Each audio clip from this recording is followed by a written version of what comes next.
नमस्कार, मैं हूं अजय भारद्वाज और आप इस समय ग्राउंड मीडिया देख रहे हैं और ग्राउंड से जुड़ी हर खबर आपके सामने लेकर के आ रहे हैं। भाई टिकरी बॉर्डर के ऊपर किसान आंदोलन की जो आवाज़ है उसको एक बार फिर आपके सामने हम लेकर के आएंगे। किसानों के अंदर किस प्रकार का जुनून है, जोश है, क्या मांग आपसे मांग का तो पूरे देश ने बेराए है, लेकिन जो सरकार है वो टाइम पर टाइम दे रही है, नहीं जो इनकी मांगे है वो नहीं मान रही है अभी तक है, और बार बार बल्कि इन्हीं के ऊपर थोप रही है कि इनकी भलाई है, इनके समझ में नहीं आ रही। भाई इतने बड़े बड़े सारे देश के किसान लाखों की संख्या में, करोड़ों की संख्या में यहाँ पहुँच रही है, क्या इनके समझ में नहीं आ रही? हाँ जी, राम राम। राम राम क्या जी। बात है मोदी साहब नु कहता रहा, समझ में नहीं आ रही बात है। ऐसा कोई बात नहीं हाँ जी, जो किसान संगठनों की समझ में ना हो। हमारा किसान संगठनों का ऐसा मानना है, क्योंकि मैं रिटायर्ड लेक्चरर जी, जी। हूँ और अखिल भारतीय किसान सभा जींद का सचिव भी हूँ, जी सर जी। तो हमारा ये मानना है मोदी जी का जो कृषि मंत्री है उससे ज़्यादा पढ़े लिखे, उससे ज़्यादा बुद्धिजीवी और इन बिलों के बारे में उससे ज़्यादा जानकारी रखने वाले हमारे संगठनों में साथी जो है काम करते हैं। तो क्या लगता है सरकार की क्या मंशा लगती है इसके बारे में? क्या जो इनकी मांगे किसानों के एमएसपी को लेकर के जो 3 काले कानून आप कह रहे हैं, क्यों नहीं फिर ये मांगे मान रही है बार बार? सवाल आपने बड़ा वाजिब सवाल उठाया है। सवाल सरकार की जो मंशा है वो किसान विरोधी है, क्योंकि अगर आपने अभी, आप हमसे बेहतर जानते हैं, मीडिया अगर चाहे तो पताल से भी सूचना निकाल सकता है। अभी अभी तोमर साहब ने एक स्टेटमेंट दी थी कि हम इन कानूनों का अगर वापस लेते हैं हम अंबानी को क्या जवाब देंगे। अब प्रश्न यहाँ ये पैदा होता है, ये जनता के लिए सरकार है या अंबानी के लिए है? जो प्रधानमंत्री हमें बड़े बड़े अल्फाज में ये समझाने की कोशिश कर रहा था कि हमने बिचौलियों को निकाल दिया, तो कृषि मंत्री की स्टेटमेंट से ये सिद्ध होता है अंबानी वर्सेस किसान हैं और बिचौलिया तो तोमर और सरकार है। तो अगर बिचौलियों को निकालना है तो बीच में से सरकार को निकालिए, तभी मतलब बिचौलिए खत्म हो सकते हैं। वरना वो आड़त की जिसकी ये बात करते हैं, जब कांग्रेस इस बिल को लेकर आई थी, रिटर्न में संसद के अंदर सुषमा स्वराज का बयान कि आड़ती किसान के लिए एटीएम का काम करता है, क्योंकि इस नए कानून में एक प्रावधान है, जो भी एजेंसी खरीद करेगी उसके लिए एक ही शर्त है और वो है पैन कार्ड। और हिंदुस्तान में पैन कार्ड कैसे प्राप्त हो सकते हैं वो मेरे से बेहतर आप जानते हैं। एक पैन कार्ड के आधार पर एक मंडी की फसल अगर किसी एक एजेंसी ने खरीद ली और कल वो उस्त कर जाता है तो उसकी देनदारी कहाँ होगी, पेमेंट कौन करेगा?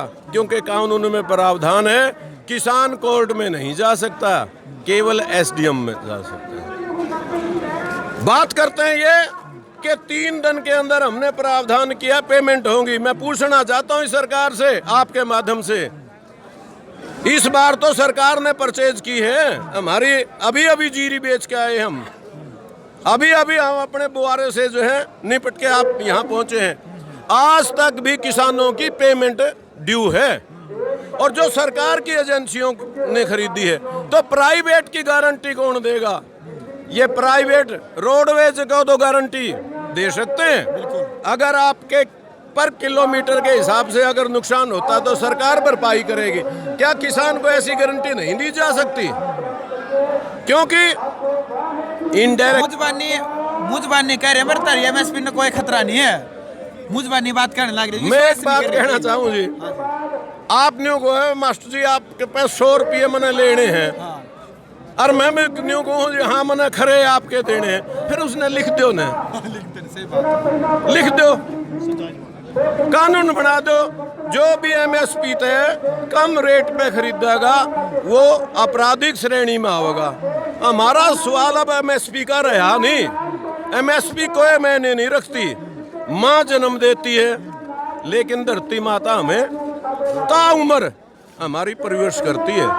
ये अन्नदाता है और पूरी जनता का नहीं, जीव जंतु सबका पालन पोषण करते हैं। अब सवाल तो अपने अस्तित्व की लड़ाई आ गई है, तो अपने आप को बचाने की लड़ाई, उस जमीन को बचाने की लड़ाई है जिसके कारण उसका परिवार पड़ता है, जिसके कारण हर जीव पड़ता है, उसको बचाने की लड़ाई है। चलो जी, अच्छा जी ये बताओ, क्योंकि ये सेंटर के मतलब केंद्र के लगाए हुए कानून है, दुष्यंत चौटाला या नुका है कि हमने के कानून लगाए हैं, मैं इस्तीफा क्यों दूं?